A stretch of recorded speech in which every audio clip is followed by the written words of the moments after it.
welcome to a preview of our Winter 2023 Book Club. I'm your host, Robert Perry Cruz, and this is your special seasonal ABA Inside Track extra offering. Now, once a season, if you're new to the show, once a season, we do these extra long book clubs. And these are something that we release for our patrons first. So folks who support us on patreon.com/ABA Inside Track at the $10 and up level, they vote on a book given a certain theme, and then we read that book and discuss it at length. Now, we do release a little bit of the preview, sort of our initial thoughts on the book itself as a free preview so folks can listen and decide if that's something that maybe they'd be interested in hearing even more of. And if the answer to that is yes, that's patreon.com/ABA Inside Track. But in any case, we discussed this winter books on parenting, and the winner of our poll was Between Now and Dreams by Dr. Shala Eli-Rosales and Peggy Heinkel-Wolfe. We were very excited to get a chance to read this book. We're all pretty positive on the whole thing, but don't take my word for it. You can listen to a little bit of the introduction to that episode. And again, if you like it, maybe you want to think about subscribing to get the full 2-hour discussion of the book Between Now and Dreams. But in any case, take a listen and enjoy. Hey, everybody. Welcome to ABA Inside Track's Winter 2023 Book Club. Welcome. We are here to discuss a book, our seasonal book clubs. And this is our winter book club where we talk about an ABA related book in detail. I'm your host, Robert Perry Cruz, and with me are my fabulous book club buddies or co-hosts, whichever you like. Hi, Rob. It's Jackie. Hello, it's Alan. And Diana is here. She just got back from an errand, though, so she's putting something away, I think. She'll be here in a moment. But the regular book club crew is here, and we decided for the winter book club that we wanted to snuggle up with some cozy books about parenting. And so we put out a poll on the Patreon website, and the winner was Between Now and Dreams, Responsible and Responsive Parenting and Autism by Dr. Shala Eli-Rosales and Peggy Heinkel-Wolfe. This is a 2021 book. And we had first heard about it when we had Dr. Eli-Rosales on the show to talk about joy and preventative care. And she'd mentioned it was, it was coming out, I think, at the time, or just been released.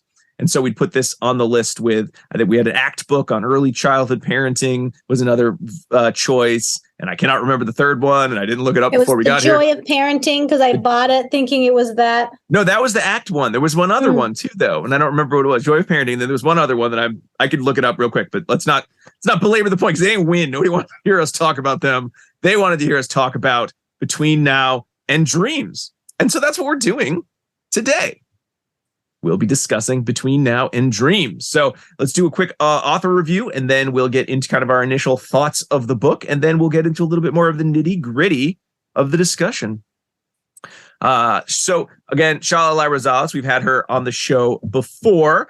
She works as associate professor in the Department of Behavior Analysis at the University of North Texas. She's been big name in the fields, lots of publications. But again, you might remember her from our episode on joy and sort of using what we know about preventative care in the prevention of the development of problem behavior on that episode.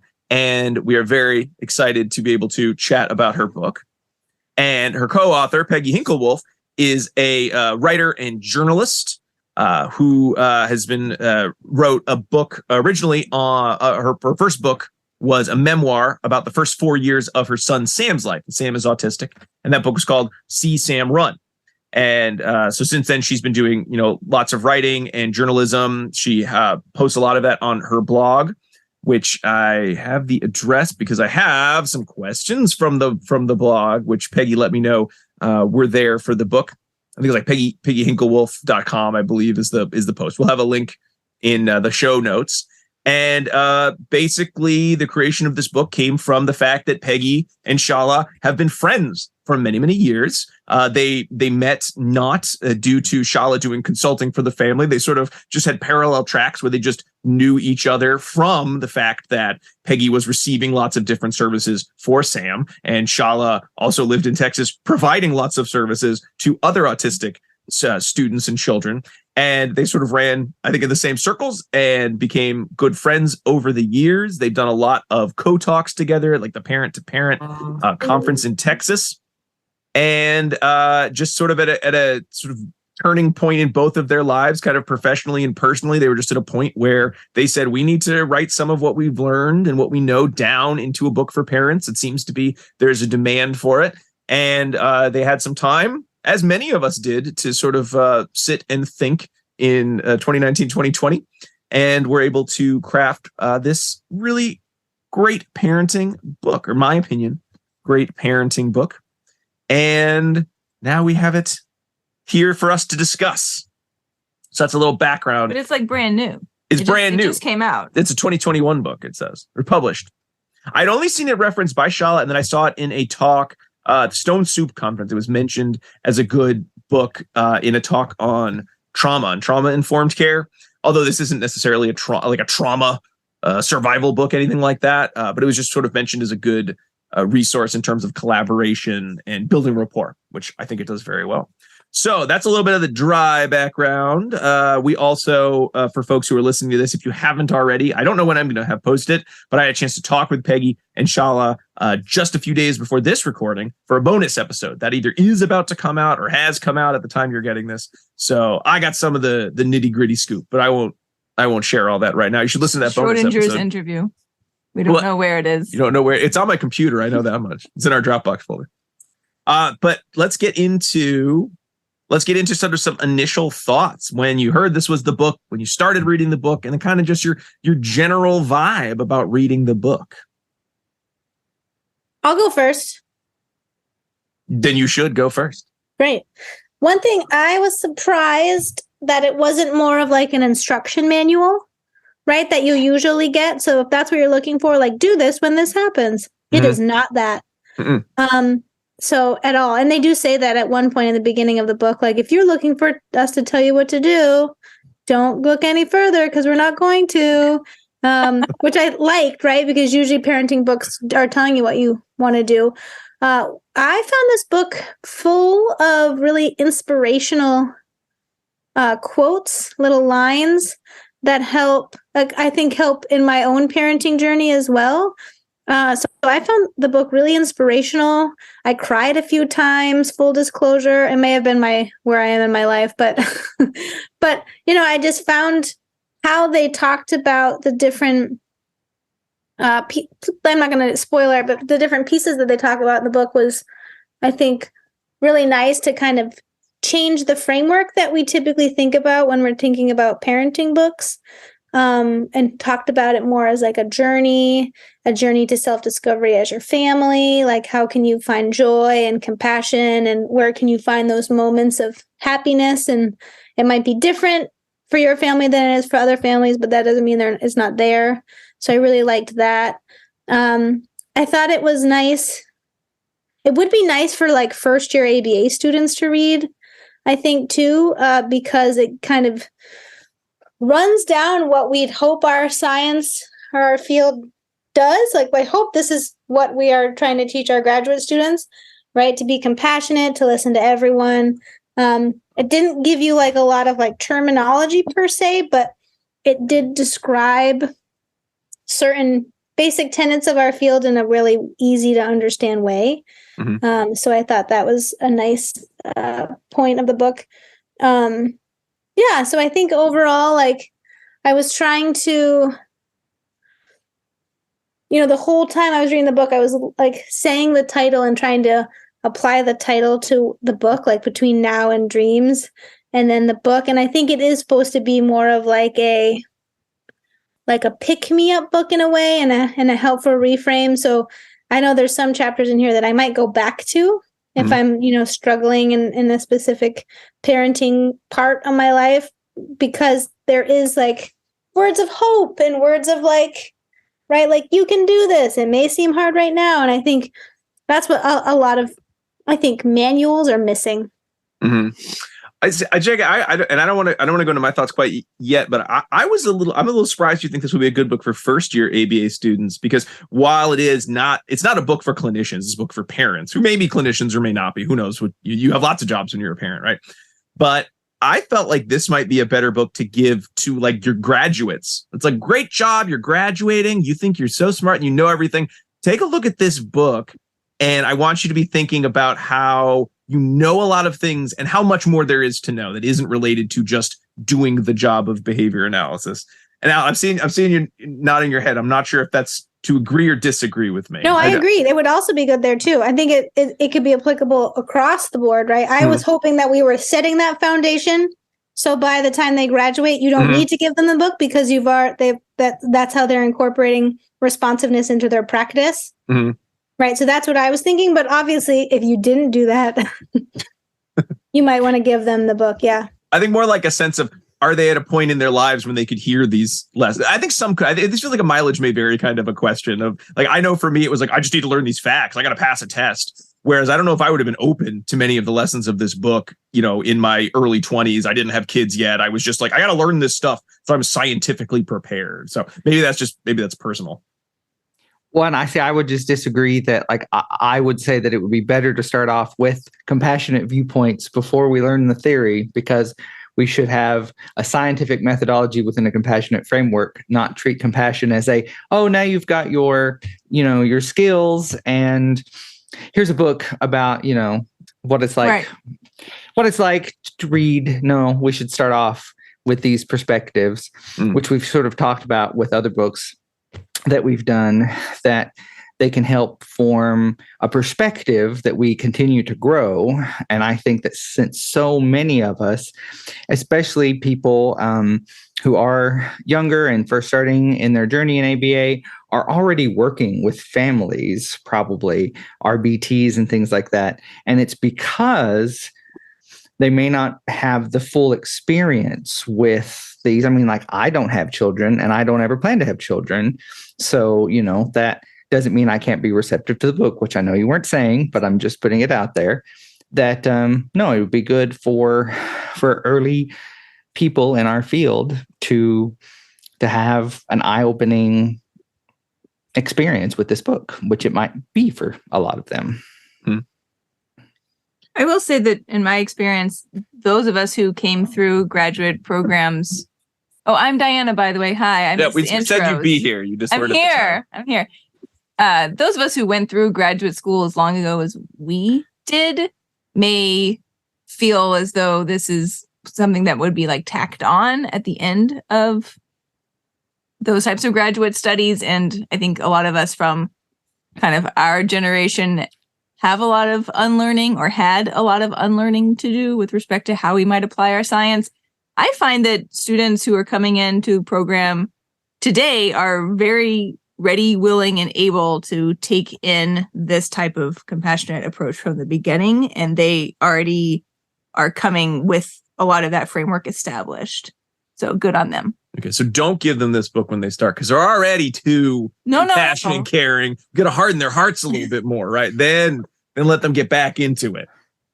Got to have that balance. I think it would be great for beginning graduate students. You might not need to read the whole book. You might be able to sort of take a selection of chapters. All right. Yeah, I was just going to tack on, I did kind of wish there was more terminology and a little more, or at least more direct references than they make to some how-tos for like, because I feel like this is a book that if you had a family that wanted this kind of information, like a parent perspective on ABA that was not as what's found online, which sometimes can be, a little suspect or a little too rah and whitewashed.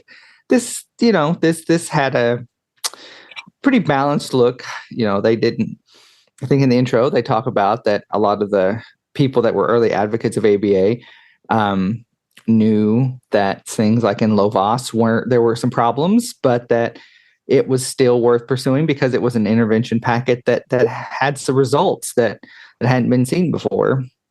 And so they sort of take that view that there's ambiguity to our field that needs to be addressed, but that it's a worthwhile field for those of us in it, and that we really are a caring, compassionate bunch. Alan, what was your overall kind of feel at the end of reading this book? Like positive, neutral, negative? What kind of where were you on it? I mean, overall positive. I just sort of reminded me of the nurture effect, in that I felt like it was a good overarching perspective, left me wanting some more and some more technical details.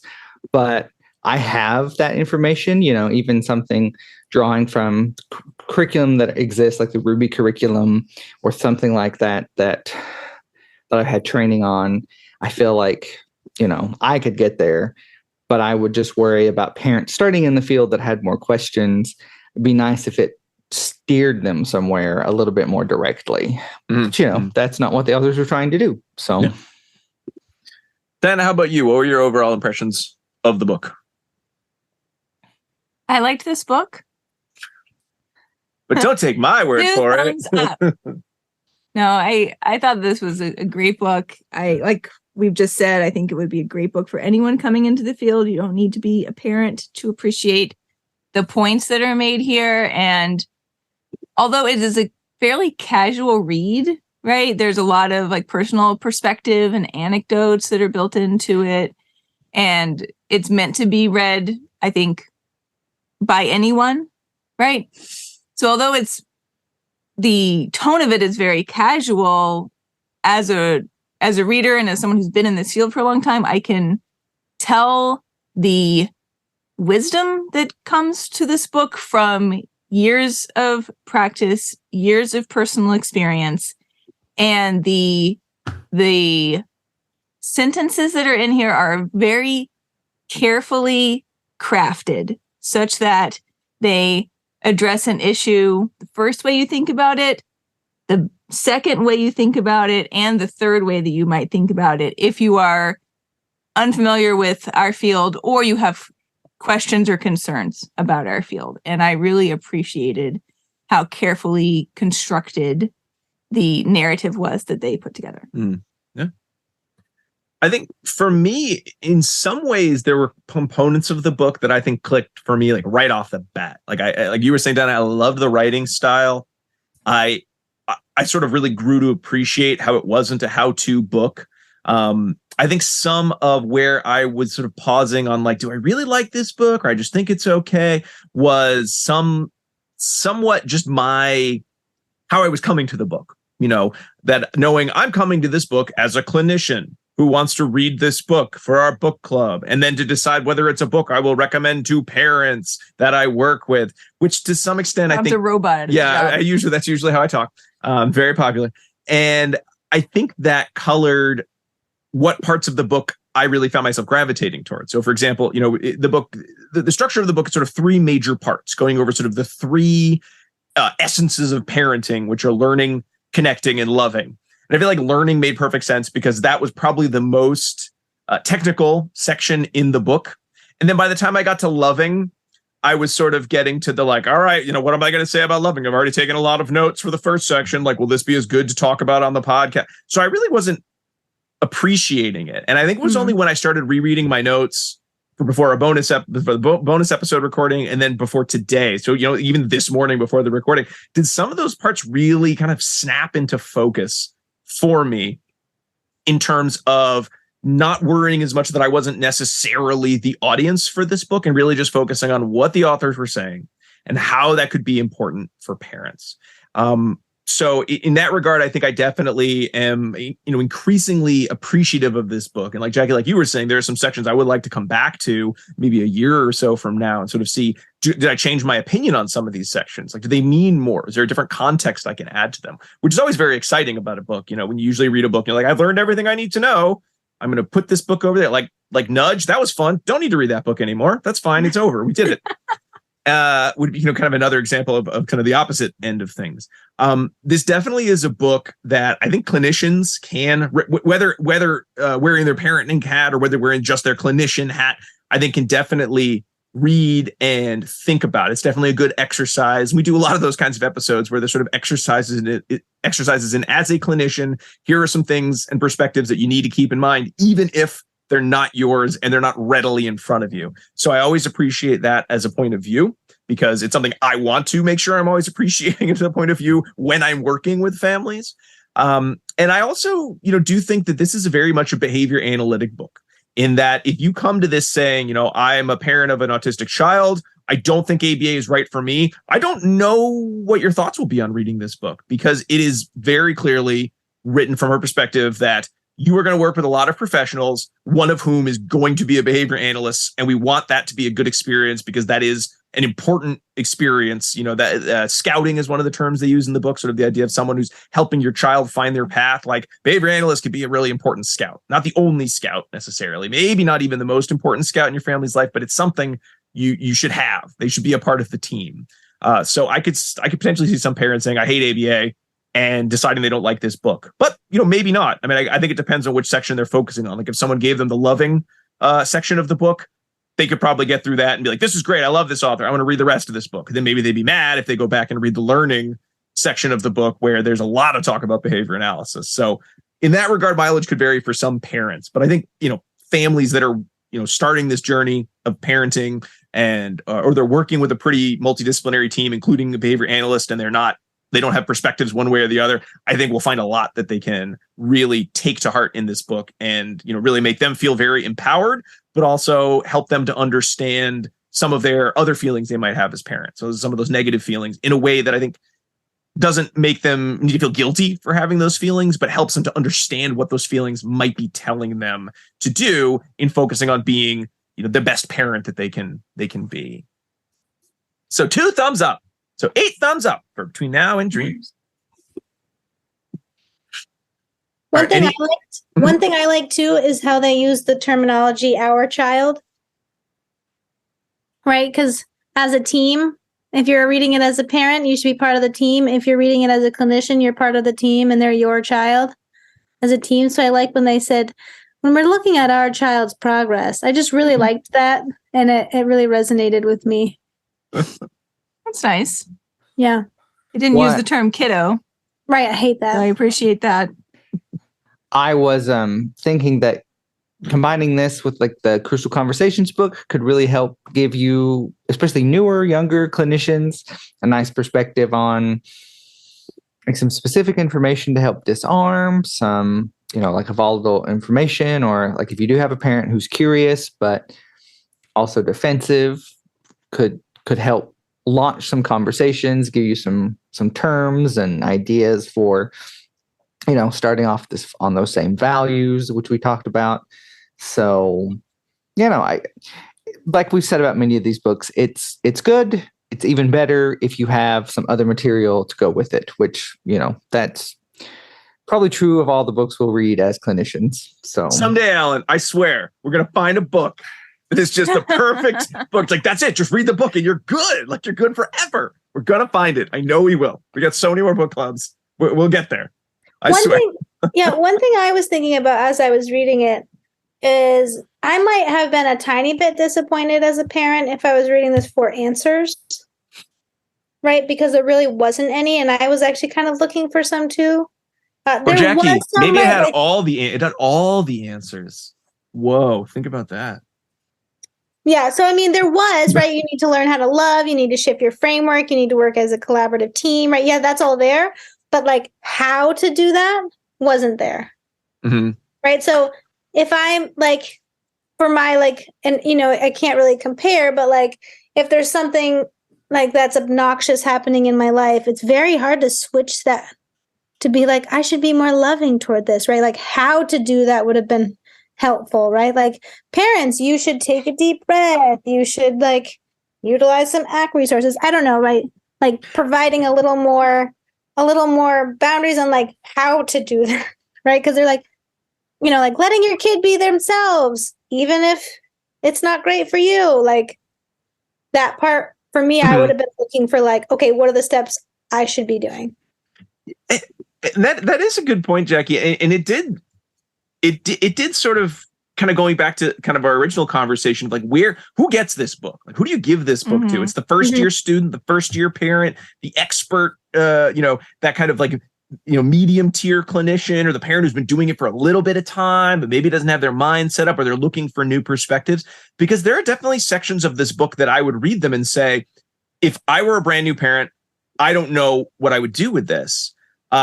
But if I were a parent who'd sort of been living with, parenting my child for a little bit of time, this would be such a fresh perspective that maybe just having it would give me what I needed, because I don't need the how-to. I just need someone to say, did you ever think about it like this? And like, oh, wow, boom, that, blows my mind. Whereas the same with sort of the, for giving this to the clinician, like if you give it to a clinician who has just been thinking about the recipe of procedure, they do a lot of good food metaphors in this book, which I like a lot. But the idea of the recipe, there's a whole section in the learning chapter, or the learning part, on the idea of like, you can have a great evidence-based procedure that you can follow, but much like a chef with a recipe, if all you do is follow exactly what's in front of you in the recipe without thinking about the context, without thinking about some of the extra pieces, you need to be involved, who's going to eat this dish, right? You're not making you'll make something that is fine. Maybe it'll actually be bad, but it won't be anything very exciting. It won't really, change anyone's life.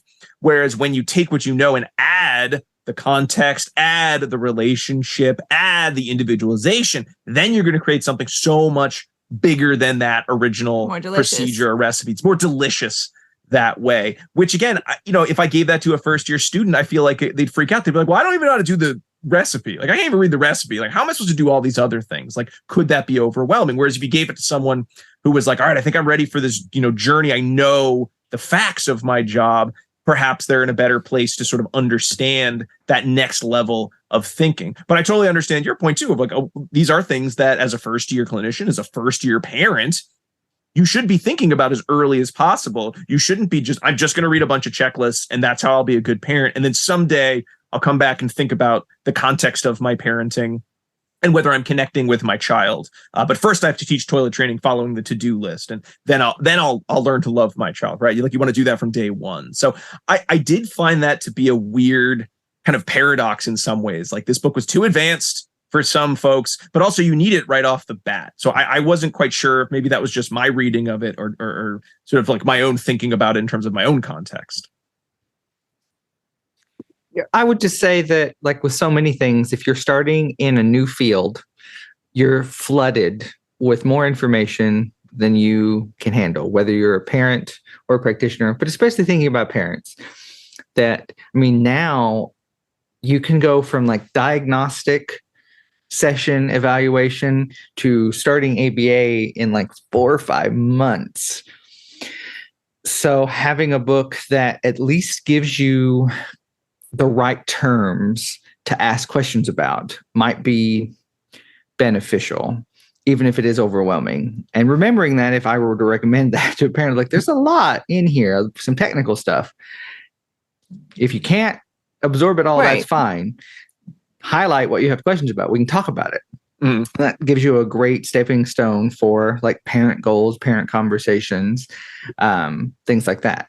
So again, context, as you say, is key, but I think more information is probably better than too little and accidentally being patronizing or leaving out details. Well, like for our students, we, in the very first class, have part of one of those classes where we talk about the matching law, but we know that they're not ready to fully understand the matching law, right? But we still say, there's this thing, the matching law, and I'm going to show you what the equation looks like.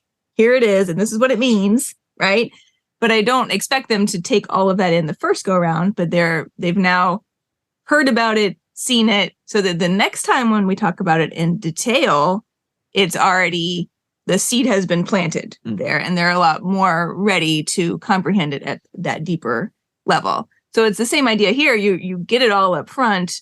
Some pieces of it you're going to take away the first time, or the first pass through as far as your current experiences, and then later on you may come back and take a whole different level of meaning from some of this material. Then you just blew my mind, because I just realized, I don't know if I just realized this or I'm just re-realizing this, that the way I read and consume most things is I have to read this once and then I'm done and I will put it away and never look at it again. And you make a great point that perhaps just good to come back to things sometimes. Yeah. And even doing this podcast as long as we have, sometimes we'll get like an article and I'm like, I think I read this article. And I'll still just read the article again. Like, it's the first time I read this article and I must read this article again. And I just like, I don't put it together. Like, you're adding a lot of context to this from the second time. It's like, nope, I just read it. Now I'll take notes on it again. There'll be new notes. I don't know. It's not like you're a black and white thinker or anything. No. You know me. I love living in the gray, man. All right. So some of the other things that I wanted to say about this book, generally speaking, is there's a lot of stuff in here that if you are like maybe a seasoned behavior analyst, or you are already coming from a very compassionate approach to your practice, then you might say, well, yeah, of course, those are the things that we do. Or yeah, of course, those are the ways that we should do things. This hypothetical person's so full of himself. But it's also important in our field that someone actually collects all of that information and writes it down, right? Because we can't just sit here and say, like, of course we do all that. Of course we're super compassionate. Of course we would never do X, Y, or Z. If there isn't a place where that is actually demonstrated in writing by professionals and experts in a way that's consumable to the public. So this book does a nice job of doing that. Mm-hmm.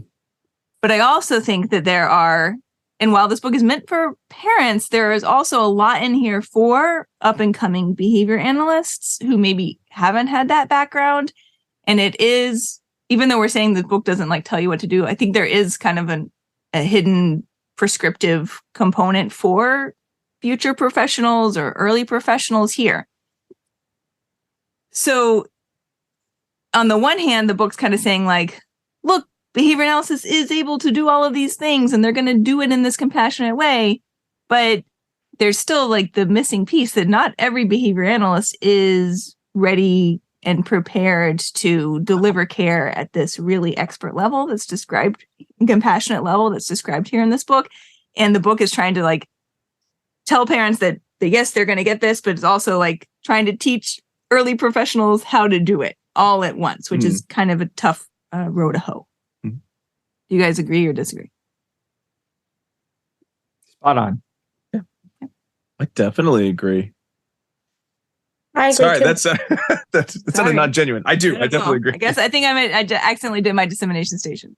But that's it, everybody. What I want to say, so I said it. We made it like 30 minutes. Nice job, Diana. Really ruined it for everyone else. I shut everybody up. We hope you really enjoyed that special preview of our Winter 2023 book club, Between Now and Dreams. If you'd like to hear the whole thing, go to our website and subscribe. That's patreon.com/ABA Inside Track. Subscribing at the premium $10 level not only gets you access to the whole book club, it gets you access to all of our previous book clubs. We've done behavioral economics. We've done meaningful differences, so some kind of classic books. We've covered a lot of topics. We've done some books on equity, so much. We've done this for about 2 years now, so you have a lot of books to pick from. And of course, subscribers on Patreon get CEs for listening to the book club, but at no additional cost. But that's only available if you subscribe at patreon.com/ABA Inside Track, as well as access to all of our quarterly live episodes, discounts at the CE store. Everything comes out a week ahead of time. You get all sorts of great benefits. And if you're still not quite sure, we should be releasing an interview with the authors pretty soon after this preview comes out, if not before this preview comes out. So you can get a listen and hear even more. I can't imagine you're not going to want to join after that. So much great discussion about a really, really awesome book. Well, in any case, thank you so much for listening to our preview, and we'll see you in our regular episodes very shortly. Keep responding. Bye.